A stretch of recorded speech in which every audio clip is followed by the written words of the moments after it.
Hello, everyone. Megan here from Romance by the Book with the lovely Marielle. Hello. And our guest this month is May's Book of the Month author, Sarah Hawley. Hello. Hey, thank you so much for having me. I'm really excited. Oh, sorry, my cat is already knocking my laptop over. Um, nice to be here. My cat is also So happy to we, of be course, read Servant of Earth, which was amazing. And if anybody hasn't seen our recaps yet, you can go look at those. But we are thrilled to talk to you about this one. We really loved it. here. I'm so excited. This book was sort of a long time coming, so it's amazing to be able to talk to people about it. Yay. That's awesome. Um, yeah, this was magical, and your other series is also has it's paranormal, so also has some like magical elements, but like this was really different and felt like it might have been um like I sometimes talk about like people talk about the story of their heart or like the story that's like been there but they never wrote for a long time or whatever. It felt very big, like the world felt really big to me, and it was fun to read. Oh, good. Thank you so much. I love that in fantasy books, like the where you're seeing a slice of the world, but it's so much bigger. And so like there's definitely like things I've thought about elsewhere in the world and the region and areas like that. So I don't know. I really love thinking about this place, like this underground kingdom and all the people in it. I just like thinking about them. That's awesome. That sort of leads to my first question, which was how long has this story been percolating for you? Yeah, so this one was interesting because I got the idea. So I wrote it, let's say like 7 years ago or something. I think it was like 2017 I wrote this. Oh, Oh wow. wow. But it came out of me in like a fever dream. So like I came up with the idea and then I wrote it in a month and a half and then I edited it in a month and a half and like started querying. And so this was the book that got me agented Oh at the very cool. beginning of my career. And Okay. then it did not sell, which happens a lot to books. They die on submission, and it's sort of like now is not the right time, or there's something a little bit missing, and it's just not the moment for this book. And so you go on and you write other things. So I put it away for, 7 years. And then I was talking to my agent with the big romantasy boom going on with Fourth Wing and everything. Obviously, it's so popular right now. And I was like, what if we revisited that old project? And so we talked to my editor at Berkeley, who was amazing. And she was like, yeah, I want to read it. And they decided to pick it up for Ace. And so it ended up getting its resurrection all those years later. So it's interesting because it was like this story and the people, they have been in my head for so long, but I'd kind of already grieved them in a way. I know it was very hard. It was my first time I'd had a project die in submission. I think I was kind of you go into it as a baby author and you're kind of not aware of all the ways the industry can break your heart. And so like I wasn't aware that that could just happen. And so it's like I'd already grieved it. I'd felt bad. These characters were never getting their happily ever after. I was like, okay, I'll write something new. And then all of a sudden we're back, and I finally get to give them their story and their ending and all the things I'd sort of dreamed of. And now I get to make it better because I am a better writer now than I was in 2017. So I was able to do some edits. I was able to really polish it into something I'm proud of. So yeah, I don't know. It makes me emotional to think about just because it was such an odd journey. And people ask me a lot Yeah. about pivoting from rom-coms to darker fantasy, and it was the other way around. Like darker fantasy was my first genre, and I've got like some other projects as well that didn't do well. And so I pivoted to the rom-coms. And obviously I love romance and I love fantasy and I love merging them in whatever way I can. It's just the different tone. And so now I feel like I get to play with two parts of my brain where I still get to write paranormal rom-coms that are like funny and low stakes. And then I also get to Mhm. write very like stabby murder fantasy, which is like, this is great. Well, I can't ask for anything more. Yeah. I I guess we should say, in case somebody doesn't know, Sarah Holly, you were on the very popular Wicked Wallflowers podcast Mhm. back in the day. And I remember being on a Slack that was like a writer Slack that was from the Wicked Wallflowers. And now I'm here, like now I'm wondering if that's what you were writing way back I back don't in the even day. remember because I was always writing so many things. Yeah. I have so many trunked projects. I don't know.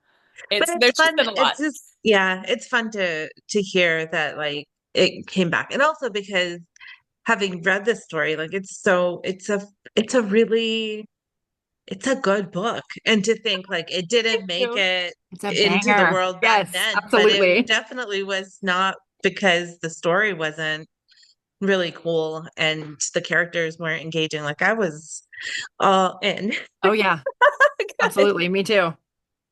Yay. And it's kind of rare for, but that's not true. But like the more I read, the more I'm like, oh yeah, I know where this is going. But some of the stuff I was like, I do not know where we are going with this. So no, it was fun. Yeah. Oh, good. Good, good, good. The question I had for you was what influences did you find for the fairy world? Because it is so expansive and the I think magic systems, like a lot of times you'll have like, these are elemental magic or these are, but yours is a little bit different. So did you have Yeah. So it's interesting. The origin, okay, my cat's coming over. Come here. Um, the origin for the world itself being underground, come here. Come here, pretty boy. Is actually feline like videographer? this is Coco. He has a lot of Oh. opinions about literature. Um, no, he has opinions about me talking to people and not paying attention to him. That's what he has opinions about. But no, the world being underground and this underground city that came straight out of the lore and the mythology around fairies because the idea is that they live underground. You have a lot of like fairy mounds in England or like old Iron Age hill forts, things like that, where the legend is that that the fairies are beneath the earth and there's a door to the underworld that you get if you go there at the wrong time. And I think a lot of that actually comes from my background as an archaeologist, because that was what I got my master's degree in. I was working in the field for a little bit. And I remember just loving that idea of like these historical sites being gates to sort of the underworld. So it definitely came from there. And then I knew you were going to ask me about the origin of it. So I went digging through my books because I was thinking about the very first fairy book I ever read that also had the concept of like moors and the creepy lights in the night and changelings and people living underground. And it was this one. It was The Moor Child by Eloise Oh, Jarvis Craw. And I read this in elementary school. And it's sort of about this half fairy girl sort of caught between worlds and struggling to figure out her place in it. And I remember that was where that's I cool. first encountered, I think, a lot of the ideas about I'm trying to. It's been so long since I've read it, but I'm pretty sure there was the idea of like the will-o'-the-wisps across the bog and like or across the moors, and then you can get lost and fall into danger. So I think that one is where a lot of the inspiration sort of originated when I was very, very little. That's So awesome. Yeah, and then I don't percolating know. a I long just time I love then. that you It's still have been that book too. That's awesome. I know. I was funny. I was actually I got that one out and then I started digging out all my old other books. So I was finding like my Alana books, which were like the formative text of my life was the Alana books by Tamora Pierce. And then I was finding like The Dark is Rising and all of my old books that I loved when I was a kid. So I think I'm gonna have to lay them all out and take a picture or something. So I feel Yeah. like a lot of times inspiration for things, it's been percolating your entire life because it's the Mhm. sum of all the things that you grew up loving. Um, Yeah. like all the things I grew up loving were like slightly outcast women, like making their mark on like a dangerous fantasy world and like falling in love on the way. It's just sort of like the template of all of the books Yeah. that I loved. Yeah. You can definitely see that here. And even with kind of having like possibly like there were a couple mentions in the book of her like possibly having some fairy ancestry, but it's like throw and I'm like, like I'm very curious to see if Am any of I that am I allowed to do spoilers? Yeah. Or well, this yeah. okay. Okay, no. So actually I'll just tell you straight up, like, no, she has no fairy ancestry. Um, Okay. and that was sort of like that was like supposed to be like a tiny bit of a red herring and also to explain like how she got there because everyone's like, how did Right. this lady get here? Like the Yeah. only reason is that she's got to have fairy ancestry. But no, a lot of But it people was thought that or they interesting. thought like her dad maybe was like a fairy or something. And like I like the idea of someone who's just a no one from nowhere Yeah. that comes and is like, wait, I am an ordinary human being, and like through my own, just my wits and my perseverance and the fact that you all think I'm nothing, I am going to come and prove you wrong. So Ken is very much that for me. Yeah. And that was That's awesome. obviously Yeah. I love that. yeah. Cool So because sorry, like I'm sorry if both you were with like like waiting for like the secret heritage. I'm like, no, like her dad sucked. She's Honestly, all was around the world. Yeah. I was really curious because as it went on, like it didn't in this book turn into anything. And I was like, huh, I wonder if it's a serious thing or if it's just like, no, she's not. But it did It's make like me laugh they because couldn't fathom her having any redeeming merits on her own. They're like, well, the only way you could possibly be special is if you had some fairy blood. yeah, It is hard to understand how she made it across the bog otherwise, because they don't know that she has like a very helpful sentient dagger friend hanging out with Yes. her. well, and even among themselves, they seem to be very like snobby and very like they are Elitist. very apt. Yeah, elitist. Yeah. They're very apt to like tear somebody else down if they Mhm. don't immediately see their merit. It's so it Yeah. was interesting. Um, and yeah, and that dagger, man, So cool.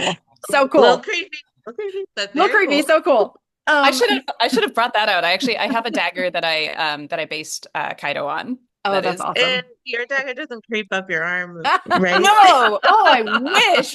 Oh my That would be so gosh. cool. No, I keep it in my nightstand. I don't know. I usually use it Your to your open hair, bags. like I would also love a sentient wardrobe that just like picks my outfits for me. It's a all Yes. into that. That's like a next step up from Cher's closet and Clueless that I always wanted when I was a kid. yeah, there's not too spoiler about Princess of Blood, but there's an element of like a sort of self-cleaning house as well. And I'm like, Yes. Mm. your wish fulfillment. Absolutely. The thing we all wish we had. Yeah. Oh my gosh. So as far as all the different houses go, um, we were so intrigued by because like Marielle was saying earlier with magic, a lot of times it's like elemental or whatever, and there is some of that in your houses, but there's a lot of other aspects too, and we were curious about the inspiration for the different houses. Yeah. Um, yes. So I knew I wanted them to be sort of opposing forces. And so I also like I feel like a lot of what I did with the series is and wanted to do with the series is to take familiar tropes and then just like do my own take on them slightly. So Mhm. like the trope of a shadow daddy or the trope of things like I just taking these little elements I love and then like twisting it slightly. And so elemental magic is something I think is really interesting. And I was thinking about like a contrast. So you think like light and dark being a contrast, and you think of like earth and air being a contrast, and then like mind and body were sort of what I settled on because I want and there's a lot more of this in Princess of Blood where the magic is in sort of constant communication with itself, trying to keep it in balance. Mhm. And so that no one is ever so overpowered. Although obviously that did not work. Their selective breeding program did lead to a very overpowered tyrant king. Yeah. And so that's sort of one of the themes of the series is finding that balance and restoring it. So yeah, I was just thinking about opposing forces, and then was sort of like, okay, well, what would be like a slightly interesting take on it? So I don't just want it to be like the house of like day and night. I want it to be like, okay, it's like if they cast light and someone casts darkness, where's the darkness coming from? And so I started thinking about like the void, and sort of like this dark space sort of beyond the stars, and the little miniature black hole powers, which I thought were cool.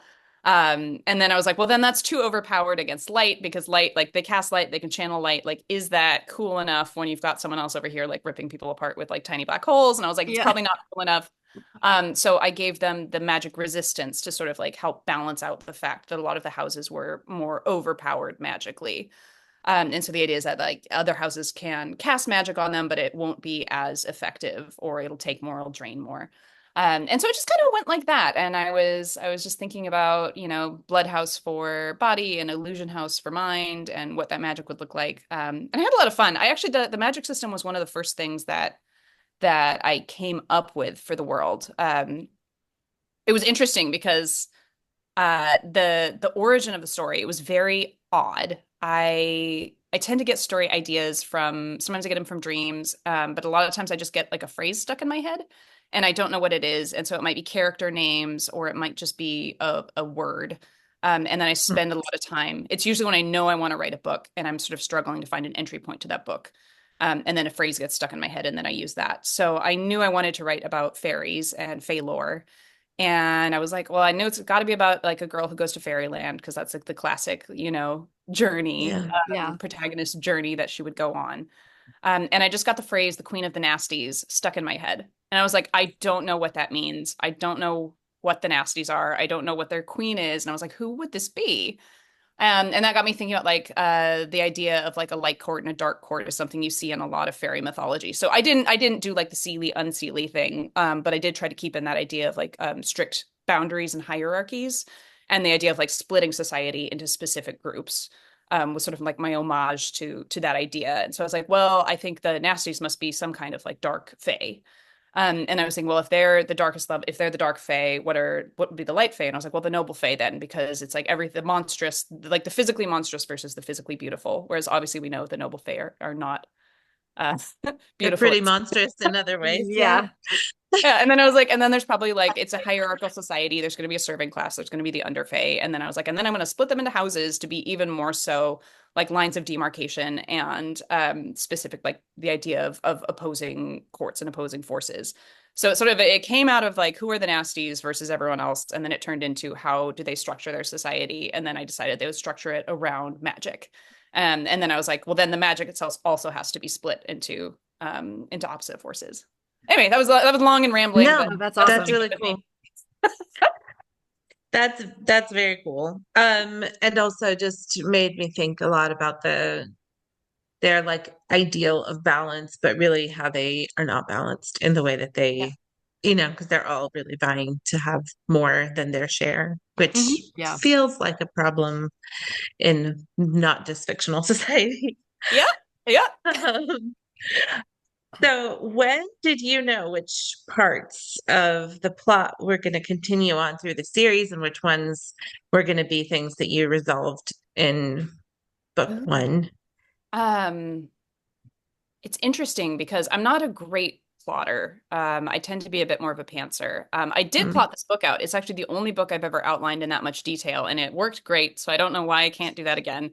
Uh, so like I knew the whole time like it was going to be the arc of and everyone watching this I presume has read the book, the arc of Kenna becoming Princess of Bloodhouse and killing the king. So like I always knew that was going to be the arc, and I knew the romance arc was going to be her falling in love and then like a little sort of last minute switch betrayal. I would love to talk. I love to talk about Dresden to people if you want to talk about him. Everyone hates him. I love him so much. Um and yeah, and then a lot of things are just me sprinkling and then like I sort of knew the direction I wanted to go. There's something I'm going to do in the third book that I've known all along I want to do.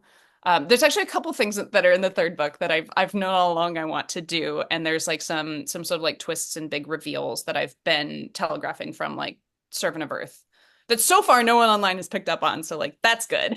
um, so like there's elements of the story I've always known are going to play out, and I even have an idea for like love stories in the future and things like that, and characters that you see in book one that I've envisioned like coming together in interesting ways later on.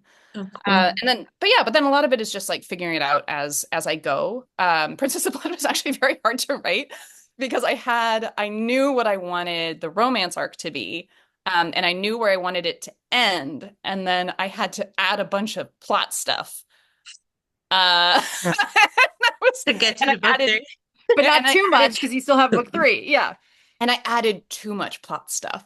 Like it Oh, got to the point it was completely unwieldy. I had to ask my editor for help. I was like, please help me. And she was like, okay, cut this entire subplot. So I had to cut an entire subplot, actually related to the Nasties, and it's going to be well, can moved to I book have it? three. Can Okay, you never have mind. it? Yes. Very curious about those underground creepies, even though I do not love a bug, but I still. She's cool. She's cool. The half spider lady. Mhm. Um, but yeah, but book two was hard because I feel like I tend to know where I want to end up, and then the way on there. So like a book two of a series is nothing but the on the way, and so I was throwing like every single thing I'd ever dreamed of or wanted into that book, and it was just like it was too much. Like there are word Yeah. count limits, there are page limits. Someone had to stop me. Well, I'm glad you had your editor to do Yeah. that. I do sometimes wonder about series because, especially when it's a trilogy, it feels like maybe it could be like a three act, like you've got the three act structure for a book. It looks like, well, you Mhm. can have a three act, but the middle bit, is like fun and games, but also like Yes. I hate that phrase. I hate it. Um, because it's never fun. It's never fun to write. Like the fun and games element of that comes from Save the Cat, right? I think is yeah, the origin of that. They're like yeah, they have all this stuff. They're like you're going to do this and this and this and this, and then in the middle, it's fun and games. I'm like that's the largest chunk of the novel, and you're just so telling me to big. have fun. I'm not having fun. You spend 50% of the time writing it being like, this is boring. I This is don't know awful. if I hate anybody. this. Yeah. Ugh. Yes. But yeah, But so two was challenging because I'd never written a trilogy before. I've only ever written like interconnected standalones, and yeah, so I'm happy with it now. But like, it was an absolute monster to wrangle last summer whenever I was writing it. And I'm writing book three, and I'm going to knock on wood. It's going a lot better, I think, Yay. because I had thanks. just a now it's like we're getting into the end game, and so it's more of the things that I envisioned, and now I just get to write them down. Yeah, instead of the like, how do we get to the part that I That I want to already write? know about. Yeah. Yeah. Ah, well, that's fun. I think like we had a lot of fun reading Servant of Earth, and I'm super excited for for your next installment. But I was curious because the world is so big. I feel like you could have gone lots of directions, and I'm excited to see where we land. Yes. So I want to touch back. You said you love how much you love Dustin, so I'd love to chat about him a little bit. So of course, anybody who read the book knows he was shaping up to look like the hero, but not so much. So how did Is that you? even true? Like, isn't he kind of a hero? Didn't he kind of make it happen? Like, I don't know. Like, I love a He, morally gray character. I think we both talked about him as like he has good intentions and the things that he did sacrifice were worth sacrificing for the end game, but what he wasn't seeming to be willing to sacrifice was himself, even though Yes. plenty of other people did do that. Yes. So yeah, He it's did. interesting. When we were talking about it, I told Megan that he did make me think of that prince in Shrek, where he's like, Some of you will die, and that is a sacrifice I am willing to make." And I was like, So right. Yeah, "Do you think I he's been working to on it for me, such a long time that he seemed like he was very like, I am instrumental and I need to be here." I'm like, Yeah. okay, yeah, well, and it's like it's interesting because he's not wrong in a lot of ways. Like he's not entirely right and he's not entirely wrong. And that's just kind of the and that's something I explore a lot in the second book, the idea that like he's never completely wrong. And a person where he says things a few times. He's like multiple things can be true. Mhm. And so to me that is Drustin in a nutshell, is that multiple things can be true. He planned this revolution for decades. He brought it all about. In the end, he knew someone needed to lead it. And he did whatever it took to make sure it succeeded. And he thought it had a best chance of succeeding with him at the head, which is probably right. But he also did whatever it took to keep himself alive because his desire to be king is sort of tied up in all of this. And so like multiple things are true, that it was like poor Selwyn, poor guy. But like if one of them had to live and one of them had to die in order for the revolution to succeed, like Drustin was the one that would need to live for it to succeed. Um, Probably. it does make me think that it's very like his thinking is very binary, right? Like it's very, I've done this much, so therefore I have to be the one to, and I'm like, it might look different if somebody else leads it, but Yeah. it doesn't mean that no one would have that it would Yes. have fallen apart. I do Yeah. think it's interesting how confident he is in his own opinion, and I feel like maybe if you're that old and you've been working on something Mm. for that long, that you believe that your opinion, like because you've been Weighs thinking more. about it for such Yeah. a long time, it's definitely better than someone who just got here. But Yeah, like I was talking to a friend and I was like, imagine how he must be feeling that like he's been planning for this for 30 years and then like his like sort of ex-girlfriend of like 3 months is like, nah, I don't think you should be king. And he's like, what do you mean?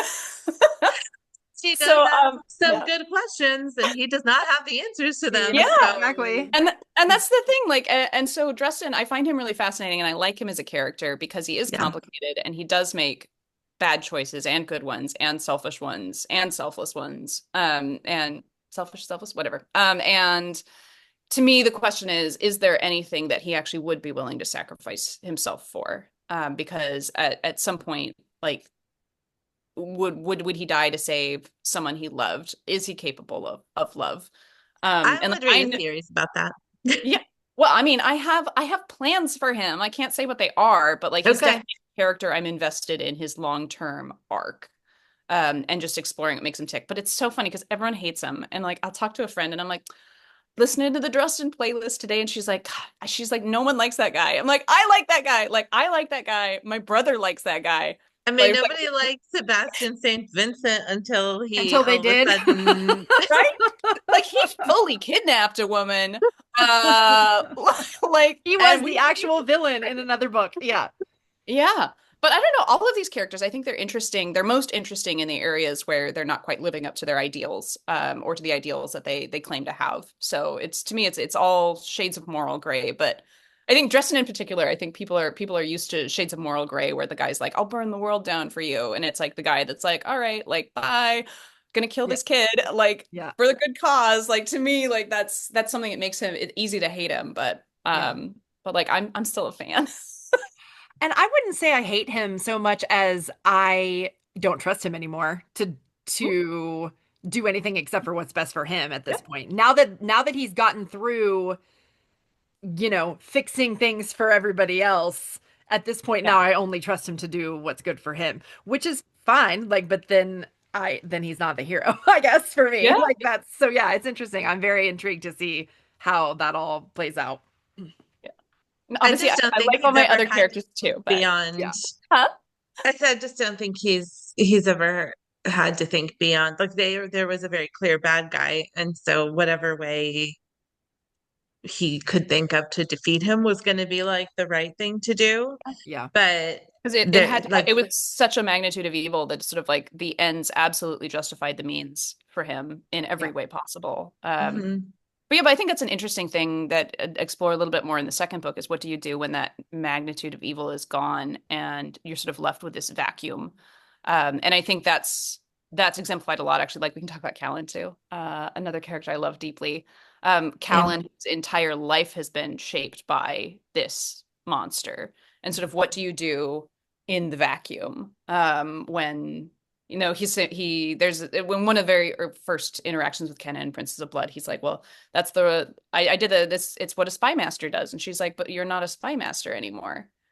Like who are you who are you doing this Who are for? you when you don't? Yeah. Yeah. Yeah, and it's like, who are you when you're away, when you're taken out of the narrative? Because Callan is not like there is a very structured narrative of who Callan is, and like the mask and the facade, and obviously who he is does not match that. Not always. I think It was sometimes who it has. he never chose that, right? Like he Yeah, he was never a chose. role that was It was chosen put for on him. Yeah, him. Yeah. yeah. And then like what do you do when it's like, okay, we defeated the big bad and now we have to figure out what comes next for this entire kingdom. And I think everyone is sort of flailing a little bit trying to figure out what that actually looks like. And I think that includes Dresden, and definitely and it includes Callan and it includes all these people where it's like, Well, and well, we did Callan is it. in a unique position too because he's not the prince of his house. So No. now that he's not the king's like Mr. Fix It anymore, like where does he fit into things and how much does his opinion matter in what his brother decides to do or whatever. So yeah, that's going to be really fun to see. Yeah. Oh, I'm excited for you to get to know Hector better as well, his brother. I think he's another Yeah. really interesting character. So, yeah.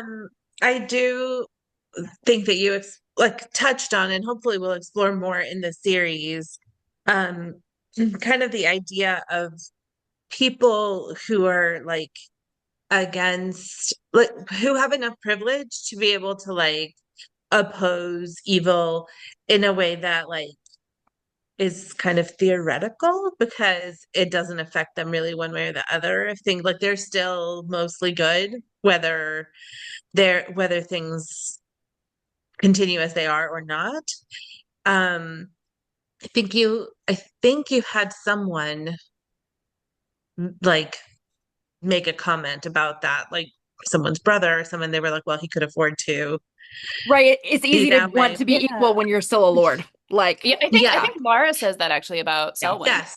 Yeah. Um, yeah.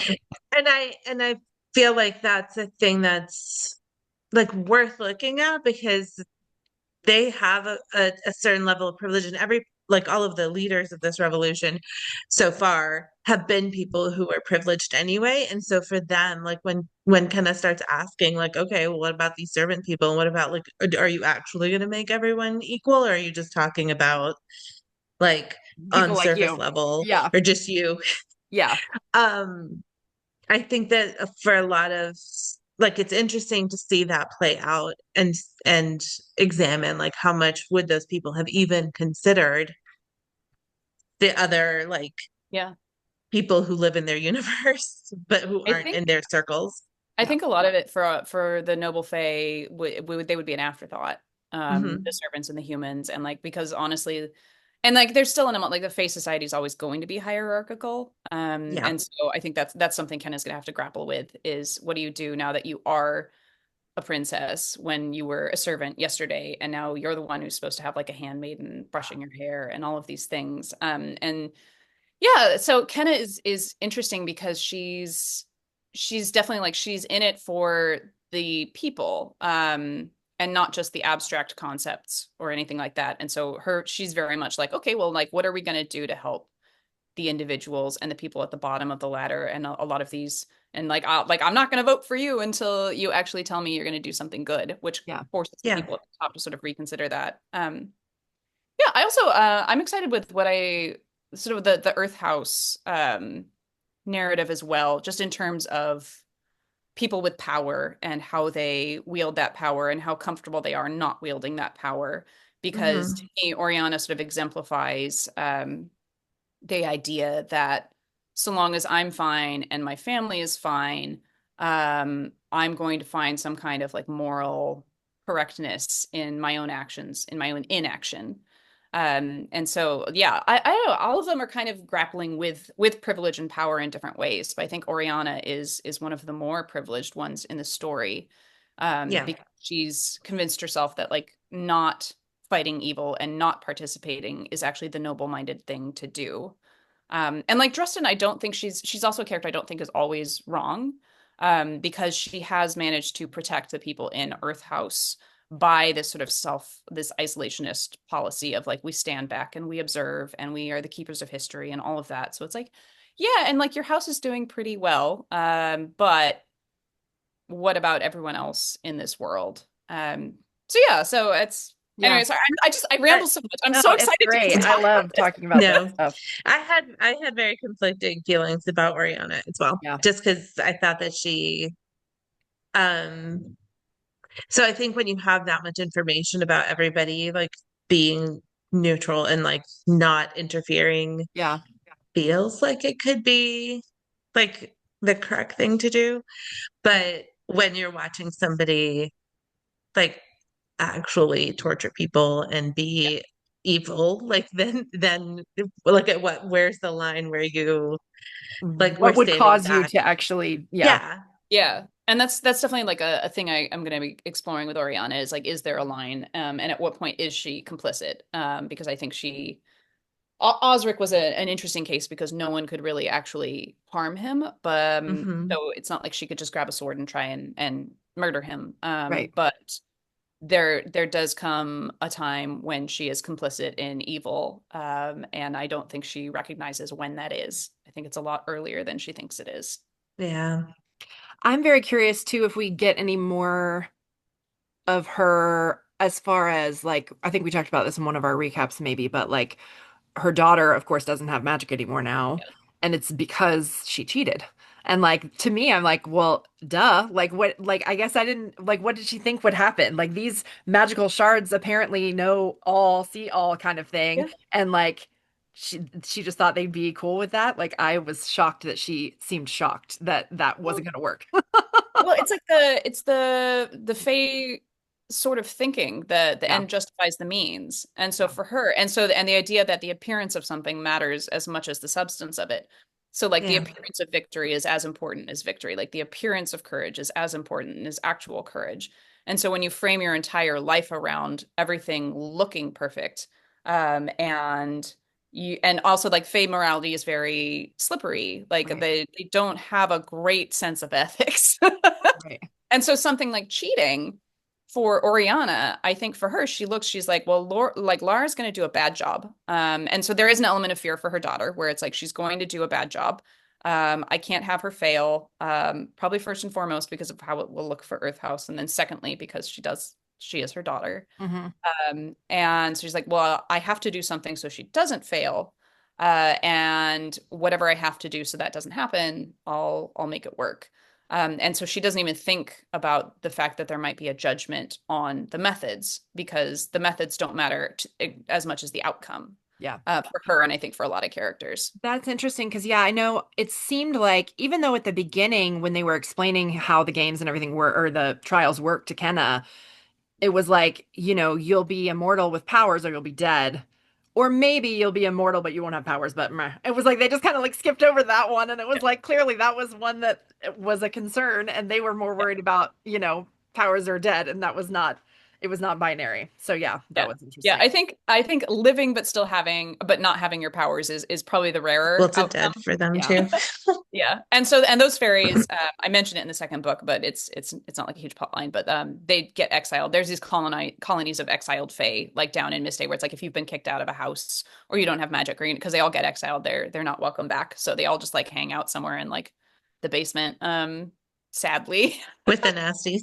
Yeah. Yeah, yeah. Like in between the Basically. nasties and the humans who can't talk Yes. anymore. Yeah. Yes.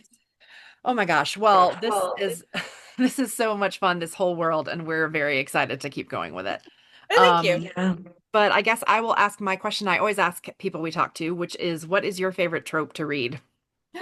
Ooh, I mean, any kind of enemies to lovers, I think, is my favorite, or rivals to lovers, or opposing forces, because I think that tension is really delicious when people have different goals and see each other as obstacles and then start falling for each other during that. Like every time I want Yay. it. The question I usually ask is more about your writing process, and if we were a fly on the wall when you were in the middle, in the thick of it, what would we see? Oh, nothing good. I have a tendency, I'm trying to be better about writing at a desk, but I have a tendency to write in bed. So you would see me in pajamas, like a cat over here and a cat down here, just like hunched up, miserable, like eating gummy bears by the handful, drinking coffee. That's what it tends to be like. I do tend to rotate around, so I do big writing days on the weekends, and I'll like start at home, and then I'll start at a coffee shop, and then I'll go somewhere else for lunch, and then I'll go somewhere else, and so I might do like little like 2 hour sprints, and then get up and move my legs, and then go do 2 hours somewhere else. So yeah, but you You'll be usually different won't see places, me at but a at desk. some point you'll be in a bed. Yeah. At some point, I'll be in a bed and my back will hurt, and I'll go, "Why does my back hurt?" And then the doctor will tell me to write at a desk, and then I won't do it.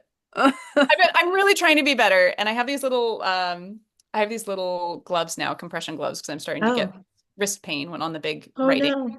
times. I know Mm. it's very sad.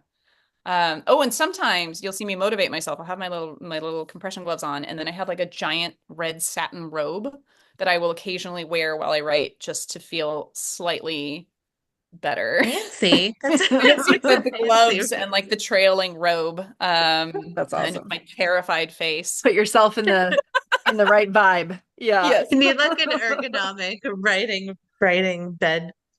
Yes, that would be great. I would love I that. was gonna say one of those like frames that can like raise up like a hospital bed or whatever. That's Yes. nice.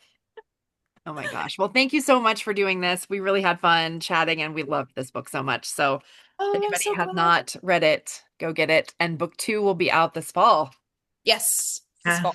The Exciting. red cover. It's going to be Yes, Oh, fun. the red the cover. I know. covers are amazing. I'm absolutely obsessed. Absolutely obsessed. They're great. So, Do Yeah, you want they to tell did a good everybody where they job. can find you? oh, yes. So my website is sarahhawleyauthor.com.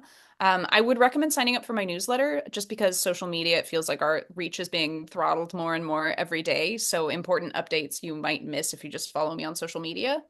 On social media, I am most active on Instagram. My handle's Ms. Sarah Hawley. I technically on TikTok. I don't know what I'm doing. And don't like it.